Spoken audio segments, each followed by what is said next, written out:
GERD enabler for collective economic uplift that benefits entire region. The economic impact of the Grand Ethiopian Renaissance Dam, GERD, is beyond Ethiopia and would significantly stimulate economies and foster integration in the region, Institute of Foreign Affairs, IFA, Deputy Executive Director, Barakat Dariba told ENA. Speaking to ENA, IFA Deputy Executive Director, Barakat Dariba emphasized that the completion of GERD won't only benefit Ethiopia but would also have a transformative impact on neighboring countries by enhancing development opportunities. The Deputy Executive Director added that the GERD is a pivotal project to advance regional economic integration, particularly in the context of hydropower infrastructure development. The dam would play a crucial role in facilitating this integration through improved energy access, he noted, stressing the capacity of the dam to generate electricity would unlock immense opportunities for collaboration and development across the region. With the completion of the GERD, Barakat expressed optimism about the potential for increased investment in manufacturing sector within the region. That additional power generated by the dam is anticipated to alleviate prevalent power shortages, creating a more conducive environment for industrial development. In turn, GERD would attract foreign and domestic investors, thereby stimulating economies of the region, the Deputy Executive Director noted, underscoring that GERD is not merely an Ethiopian project but a grand initiative that will have far-reaching economic implications for all countries in the region. By addressing energy deficits, Barakat further stated that GERD would enable neighboring nations to harness their own development potential, fostering a collective economic uplift that benefits the entire region. Moreover,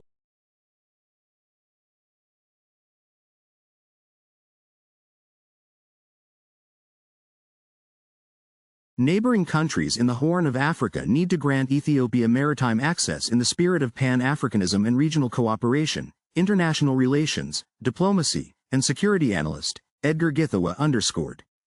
According Githawa, these foreign actors have their own economic, geopolitical, and security interests in the region. The consequences are both positive and negative. Yes, there is the positive of keeping peace and protecting the maritime trade routes around the Gulf of Aden, going into the Red Sea.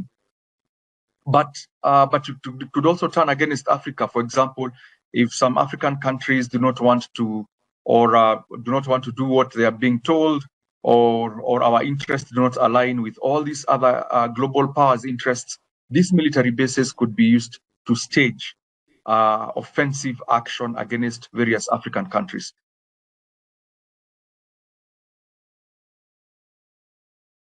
Ethiopia, the world's largest landlocked country and a member state of the Horn of Africa, lacks direct access to the sea. Edgar Githawa advocated for neighboring countries in the Horn of Africa to grant Ethiopia maritime access in the spirit of Pan-Africanism and regional cooperation. If the foreign power wants to control the seaport 100%, for me that is not good. That is, the African country will lose part of its sovereignty. But if it is a shared resource, then I think it is a win-win situation where both the host country and the foreign power that has built a seaport will both be able to utilize it, and both countries will get benefits. Edgar Githawa also examined the proliferation of seaports from two perspectives. He emphasized that an increase in seaports could be highly beneficial for African nations, as it would open up new trade routes and enable countries to expand their exports to Asian and European markets. The establishment of foreign military bases in Horn of Africa is a double-edged sword, he remarked. In the Pan-African spirit of regional integration and Pan-Africanism, Somalia, Djibouti, countries like Kenya should be able to allow and give Ethiopia concessions and give it access to the sea, have a seaport, because that way Ethiopia's big economy is going to actually get a way of ventilating and having access to the sea.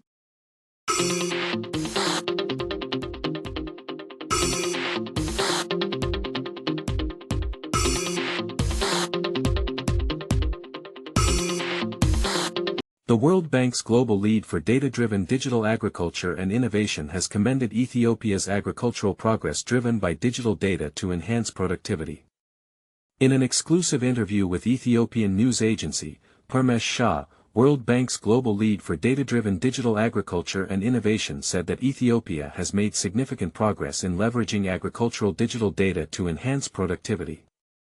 According to Shah, substantial improvements in African agricultural productivity, products, and services can be achieved through investments in data regarding farmers, farms, soils, climate, and weather, coupled with the development of a data platform. He further emphasized the critical requirement for significant investment in data systems and data platforms. He also acknowledged Ethiopia's focus on empowering youth, the private sector, and startups in investing in data and climate services. Under the World Bank-funded Food Security Resilient Program implemented since 2022, the agriculture sector has registered encouraging early results. 3 million farmers. Then you have clearly Ethiopia. Ethiopia has developed a digital agriculture roadmap for 5 years, and it is providing some advisory services to farmers based on data. It's also digitized all their soil data. They have digitized soil map available, and they have working on 4 or 5 use cases here. And I think a lot of private sector in Ethiopia, Lerisha and lots of other startups are working with government to provide climate inquiry services. And then you have Malawi, which has also digitized all their data. Ghana has developed digital advisory agribusiness platforms. And Ghana, which has developed digital advisory business platforms, according to Shah. The World Bank's global lead for data-driven digital agriculture and innovation has commended Ethiopia's agricultural progress driven by digital data to enhance productivity. In an exclusive interview with Ethiopian news agency, Parmesh Shah, World Bank's global lead for data-driven digital agriculture and innovation, said that Ethiopia has made significant early stage lessons show us that Ethiopia has introduced some climate resilient varieties with farmers, seeds, and which are being adopted by farmers.